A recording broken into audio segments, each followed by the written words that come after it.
welcome to Sectors Up Close. I'm Elena Casas. Today our focus is on the auto industry and my guest is Ethan Devitt, CIO of Moneta. Automakers are struggling to get car sales back on the road. May saw them fall 29.9% year on year in the US, with just 1.15 million new cars sold. Some analysts say that's a key harbinger of a recession as inflation starts to squeeze demand. The price of a new vehicle was up 15%. The auto sector is among the worst hit by rising prices because there just aren't enough cars to buy. Semiconductor chip shortages are still weighing on the industry, and the war in Ukraine has squeezed the global supply of essential materials that chip makers need. Half the world's neon, for example, was made in Ukraine. Auto manufacturers then have spent the year so far stuck in second gear. This is the MSCI World Automobiles Index. It's down 24% so far this year. The biggest constituent here is Tesla, making up a whopping 45% by market cap. The EV maker has plummeted this year, along with other growth stocks. Elon Musk last week warned of falling demand in a leaked email to Tesla managers. He said the company needs to cut 10% of jobs.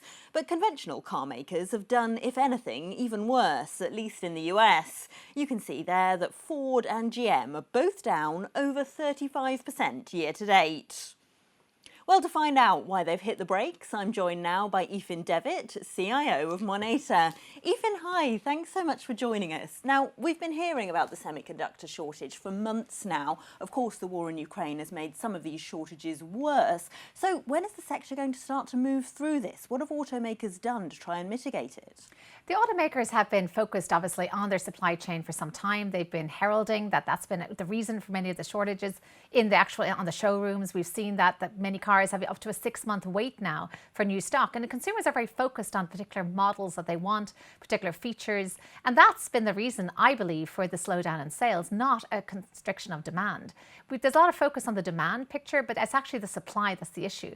As to what the automakers are doing, they are trying to streamline their supply chains. They're focusing on and I actually think there's a lot of optimism on that front, given we're seeing some of the relaxation of some of the COVID restrictions in Asia. They are securing the raw materials from elsewhere outside the Russia-Ukraine complex. So I see that there's actually tremendous progress being made. Remember, these are large companies. They can flex their muscle in that way. The real focus now is what is the real supply and demand picture like? And that's what we need to figure out in terms of forecasting the fortunes of these automakers. Yes, so going forward, although you said there that demand isn't an issue at the moment, a new car is one of the biggest things a consumer can buy, one of the most expensive. Are we going to start to see demand hit as people worry more about the cost of living?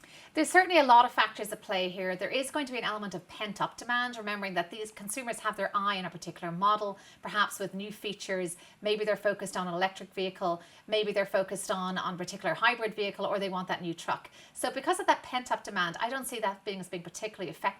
It's ironic that inflation has actually been mostly driven by used car prices and car prices, which have been up 30-40% at their peak. So when that comes off, because that will come off as supply starts to ease, maybe inflation itself won't be as big a factor. I do believe that consumers will continue to make that purchase because of the pent-up demand. And as for the price of fuel, what that is likely to drive is perhaps even more demand for electric vehicles. But there are many supply constraints in that respect as well. Charging stations, batteries, there's simply constraints across the supply chain.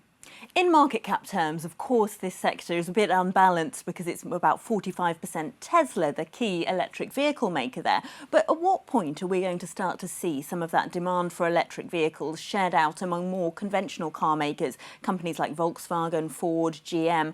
Is their production of electric vehicles going to start to take a significant chunk of the market away from Tesla? It's inevitable that it will. They've made huge investments in that technology. It's been a priority for companies such as GM for some time to build their EV segment. They have goals in terms of completely changing their fleet. So because of that, because of their scale, because Tesla essentially was the first mover, so perhaps it became the darling of the sector for that reason, but it's not without its flaws. And many consumers as well as analysts have commented on the massive flaws within some of the vehicles themselves as well as the supply chain. So therefore, I would certainly expect the large players to use their clout to develop quite a significant EV presence. And this isn't just the US automakers either. We're seeing this across Europe and in Japan. At Tesla, of course, as I said, Elon Musk last week said he wants to cut 10% of jobs. Does that point to a wider downturn in the market coming, or is it a Tesla-specific problem?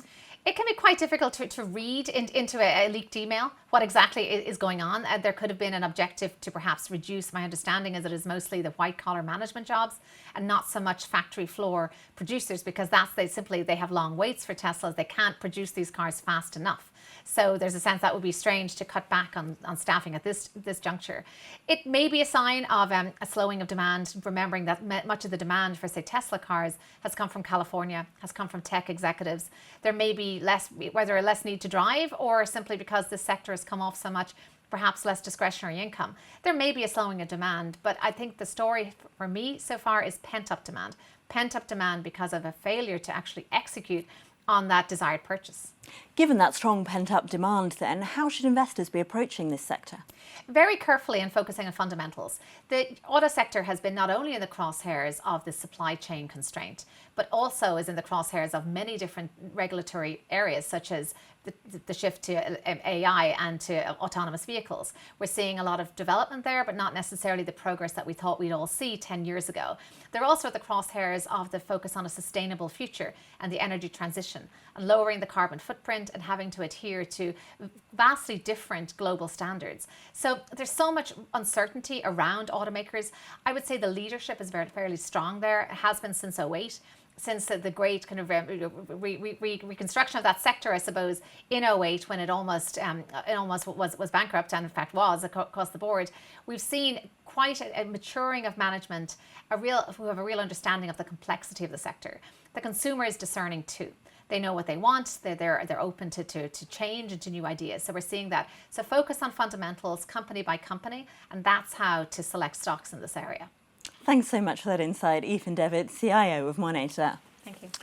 Well, before I go, here are some of the stories we're following in this space. The US has asked Mexico to investigate alleged violations of workers' rights at a plant owned by Italian-French car maker Stellantis. It's the fourth such complaint under a trade deal that was revised in 2020.